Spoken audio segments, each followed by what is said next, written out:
নন্দীগ্রামের ঘটনার পর গতকাল মুকুল রায় বলেছেন যে এই ঘটনা বামফ্রন্টামূলের ইতিহাসের পুনরাবৃত্তি এবং একই সঙ্গে একটি রাজনৈতিক দলের অবক্ষয়।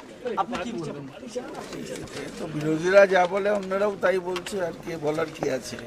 মানুষই তো উত্তর দিচ্ছে প্রতিদিন প্রতিনিয়ত। মমতা বন্দ্যোপাধ্যায়ের উপর আক্রমণ মিথ্যাচার বিরোধীরা করছে। দলের মধ্যে থেকেও এখনো যদি বিরোধীদের মতন কেউ কথা বলে তাহলে বলবো তার বিবেক এবং মানসিক ভারসাম্য নিশ্চয়ই সে হারিয়েছে। দীর্ঘদিন ধরে তিনি অনেক কিছু জানতেন, এটা কি বিশ্বাসঘাতকতা হচ্ছে? আমি এটা বলবো না। অনেকেই অনেক ছিল, কমিউনিস্ট পার্টিও দুভাগ হয়েছিল, তাতে কি হল?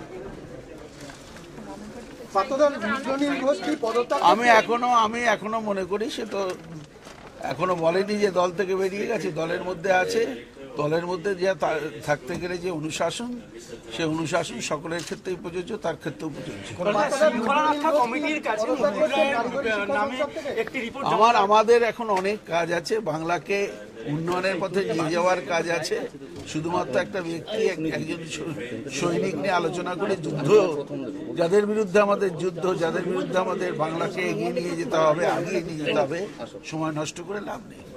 রুদ্রনীল ঘোষ কি পদত্যাগ করছেন? আপনার সঙ্গে কালকে মিটিং হয়েছে রুদ্রনীল ঘোষের কারিগরি শিক্ষা সংসদের। আমার সঙ্গে তো অনেকেরই মিটিং হয়। খবর আছে?